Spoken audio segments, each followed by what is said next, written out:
Hello everyone, নতুন আরেকটা ভিডিওতে সবাইকে ওয়েলকাম। আজকে আমরা গুরুত্বপূর্ণ একটা বিষয় নিয়ে আলোচনা করবো, এনটিআরসির ষষ্ঠ গণবিজ্ঞপ্তিতে ফিমেল কোটা, যেটা এখন আপনাদের অধিকাংশ ছেলেদেরই মাথা ব্যথা হয়ে দাঁড়িয়েছে। যে ষষ্ঠ গণবিজ্ঞপ্তির যে ডেটাবেজের লিঙ্কটা ভাইরাল হয়েছিল, সেখানে দেখা গেছে যে ভালো ভালো প্রতিষ্ঠানে কিছু সাবজেক্টে স্পেসিফিকভাবে ফিমেল কোটার প্রবণতা অনেক বেশি, যার কারণে অনেকে ভয় পাচ্ছেন যে আমরা ভালো ভালো প্রতিষ্ঠান পাবো না, এবং অনেক সাবজেক্টে দেখা যাচ্ছে যে ফিমেল কোটাই বেশি। এইটা নিয়ে অনেকে চিন্তা যে আসলে বাস্তবতা কি বলে, যে ফিমেল কোটা 30% থেকে বর্তমান যে নতুন আইন রয়েছে, নতুন আইন অনুযায়ী আমরা জানি যে 30% ফিমেল কোটা রয়েছে, এখান থেকে 7% বা 0 করা সম্ভব কিনা আমি পুরো তথ্য প্রমাণ লজিক্যালি আপনাদের সঙ্গে কথাটা বলবো। দেন আপনি নিজেই সিদ্ধান্ত নিতে পারবেন ভিডিও শেষে যে আসলে কতটা যৌক্তিক, যে আসলে 30%-এর নিচে নামা সম্ভব কিনা। ওকে, তাহলে শুরু করা যাক। প্রথমে তো আপনাকে আমি উদাহরণ হিসেবে বলতে পারি যে প্রাইমারি শিক্ষকের আপনি আনতে পারেন উদাহরণ, যে প্রাইমারি শিক্ষক যদি 7% করতে পারে, তাহলে কেন ইন্টার্নশিপ করতে পারে না। এটার স্পেসিফিক কারণ আপনাকে বলি। প্রাইমারি যে স্কুলগুলো রয়েছে, এখানে কিন্তু স্কুল ওয়াইজ চাহিদা দেয় না যে আমার স্কুলে ফিমেল কোটা দরকার বা অমুক স্কুলে ফিমেল কোটা দরকার, এরকম কিন্তু ব্যাপারটা নয়। কিন্তু এমপিও যে প্রতিষ্ঠানগুলো রয়েছে, এখানে কিন্তু স্পেসিফিক ভাবে বলে দেয় আমার এই প্রতিষ্ঠানে এই সাবজেক্টে ফিমেল কোটা লাগবে, এই সাবজেক্টে মেল বা ফিমেল যে কোনো কেউ আবেদন করতে পারবে। এইটা হচ্ছে মেইন ভেজাল। যদি স্পেসিফিক ভাবে বলা না থাকতো, ওভারঅল 30% থাকতো, তাহলে কিন্তু জিনিসটা ইজি হয়ে গেল। এখন দেখেন, এই স্পেসিফিক বলার কারণে যে সমস্যাটা দেখা দিচ্ছে, আমি আপনাদেরকে উদাহরণ হিসেবে বলি। ধরেন আমি রংপুরের 3টে প্রতিষ্ঠানের কথা বলি: Rangpur Lions school and college, Rangpur collector school and college, আরেকটা হচ্ছে কারমাইকেল কলেজের, 3টে এমপিওভুক্ত কলেজ। 3টে কলেজেই ধরেন নারী কোটা চাহিদা দিছে ভিন্ন ভিন্ন সাবজেক্টে। এখন এনটিআরসি 7% করলো, করার পর সেখান থেকে ধরেন লায়ন্স স্কুল অ্যান্ড কলেজকে দিল, কালেক্টর এবং কলেজ এডকে বাদ। এখন কোন লজিকে বাদ দিবে? এখন আপনি আমাকে বুঝান যে আসলে এই লজিকে আমি ওই দুটো প্রতিষ্ঠানকে বাদ দেবো, এদেরকে দেবো।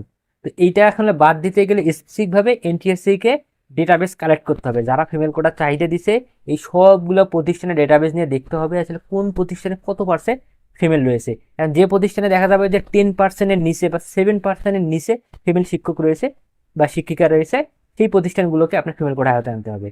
আবার যে প্রতিষ্ঠানগুলোতে দেখা যাচ্ছে 20-র উপরে বা 30-র কাছাকাছি আপনার ফিমেল রয়েছে, সেই প্রতিষ্ঠানে আপনার ফিমেল কোটার প্রয়োজন নাই। তাহলে এখন এটা করতে গেলে কি করতে হবে? আপনার আবার পুনরায় ডেটাবেস সাজাইতে হবে, আবার পুনরায় ওনাদের কাছে চাহিদা চাইতে হবে। কেননা বর্তমান যে চাহিদাটা তারা চেয়েছে, এইখানে ভেজালটা লাগে ফেলছে। এনারা চাহিদা চেয়েছে 30%, সেই অনুযায়ী তো প্রতিষ্ঠানগুলো দিয়েছে। এখন এইখান থেকে যদি প্লাস মাইনাস করতে যায়, নতুন করে এনাদেরকে সাজাইতে হবে। এখন এনটিআরসি কে যদি এই কাজটা করতে হয়, যে 7% বা 10% আনতে হয়, তার মানে আবার নতুন করে ডেটাবেস সাজাইতে হবে। এটা সময় সাপেক্ষ ব্যাপার। ওকে, তো এখানে দেখা যাচ্ছে যে আমরা যেটা ধারণা করতেছি যে আপনার জুলাই বা আগস্টে আপনার গণবিজ্ঞপ্তি চলে আসবে, এটা সম্ভব হবে না। তখন ডিসেম্বর বা জানুয়ারির দিকেও যাইতে পারে। এই ক্ষেত্রে আপনাদেরকে ধৈর্য ধারণ করতে হবে। আবার আপনারা অনেকে বলতে পারেন যে আসলে ফিমেল কোটাটা আমরা তুলে দিই, সব আসলে সবার জন্য সমান, মেয়েরাও যেখানে আবেদন করবে ছেলেরাও সেখানে আবেদন করবে। ওকে, এটা করা যায়, খুব সুন্দর। আপনি এটাতে আবেদন করলেন, জবও নিশ্চিত করলেন।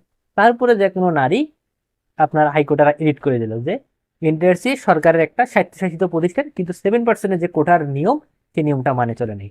তখন কিন্তু তাৎক্ষণিকভাবে এটা একটা লিগেলি যারা সুপারিশপ্রাপ্ত হবেন সবার আপনার বেতন আটকেবে এবং নিয়োগ কার্যক্রম ওখানে থামে যাবে। অর্থাৎ এপাশ ওপাশ সব গেল। তো এখন এটার আসলে সলিউশন এনটিআরসি থেকে টানতে হবে। প্রথমত ওদের আইনটাকে চেঞ্জ করতে হবে, যে 30% আইন রয়েছে, এবং আইন চেঞ্জ করার পর যদি ওনাদের কাছে ডেটাবেস থাকে যে কোন প্রতিষ্ঠানে কত পার্সেন্ট ফিমেল রয়েছে, তো সেই অনুযায়ী ওরা যদি সাজায় গণবিজ্ঞপ্তিটা দেয়, বা যদি ওনাদের কাছে ডেটাবেসটা না থাকে, দেন আবার পুনরায় ফিমেল কোটার জন্য চাইতে হবে। সেক্ষেত্রে আসলে দেখা যাবে কি ষষ্ঠ গণবিজ্ঞপ্তি পিছিয়ে যাবে, ডিসেম্বর নভেম্বরের দিকে চলে যাবে। আর যদি 30% দিয়েই দেয়, তখন তো আসলে খুব দ্রুত আমরা গণবিজ্ঞপ্তি পাবো। এখন সিদ্ধান্তটা পুরোপুরি এনটিএসসির কাছে নিতে হবে। কারণ যারা আপনারা আন্দোলন করতেছেন বুঝে বা না বুঝে, তো এটার জন্য আসলে যখন আপনার 30% কম চাবে, তখন অবশ্যই আপনাদেরকে একটা ধৈর্য ধরতে হবে, সময় নিয়ে করতে হবে। এইখানেও আবার একটা ভেজাল আছে, অনেকের বয়স আবার 35-এর কাছাকাছি চলে আসছে। কারণ আমরা কিন্তু জানি যে আসলে গণবিজ্ঞপ্তির আবেদনের দিন থেকে প্রকাশের তারিখ থেকে আসলে কাউন্ট করা হয় বয়স, এটাও একটা ভেজাল। তো ওভারঅল এটা একটা কিন্তু বিশাল একটা জট লেগে আছে, খুব সহসায় এই সমাধান ওটা হচ্ছে না। এই দায়িত্বটা পুরোটাই এনটিএসসি একটা কি করবে, ওটাই পুরোটা ওনাদের হাতে। কারণ আমরা জাস্ট, আপনারা জাস্ট কি করতে পারেন, এখান থেকে একটা প্রেশার ক্রিয়েট করতে পারেন। কিন্তু এটা আমি শিওরলি বলতে পারি, যদি ফিমেল কোটা কমে আসে, অবশ্যই অবশ্যই এই বছরে শেষের দিক বা সামনের বছর শুরুতে গণবিজ্ঞপ্তি দেবে। কখনোই 2-1 মাস বা 3 মাসের ভিতরে গণবিজ্ঞপ্তি দেওয়া সম্ভব না। পুরো প্রসেসটাকে আরো সুন্দরভাবে সাজাতে হবে। তো দেখা যাক, আসলে ভবিষ্যতে আমরা ছেড়ে দিই। এরপরে ভিডিওতে আমি আপনাদেরকে দেখাবো কিভাবে আসলে 40টা কলেজ চয়েস দিতে হয়, কিভাবে প্রতিষ্ঠান সম্পর্কে খোঁজ নেবেন। তো আমি এর আগেও বলেছিলাম যে প্লে লিস্টের মধ্যে আপনি ভিডিওটা দেখতেছেন, এখানে সুন্দরভাবে যত কিছু লাগে এনপিএ পর্যন্ত সব আমি সাজাই দেবো। যারা নতুন ভিউয়ার্স আছেন, সাবস্ক্রাইব করে রাখতে পারেন, আশা করি নিরাশ হবেন না, আমি সব ভ্যালিড তথ্য দিই। ধন্যবাদ সবাইকে, আবারও দেখা হবে নতুন ভিডিওতে।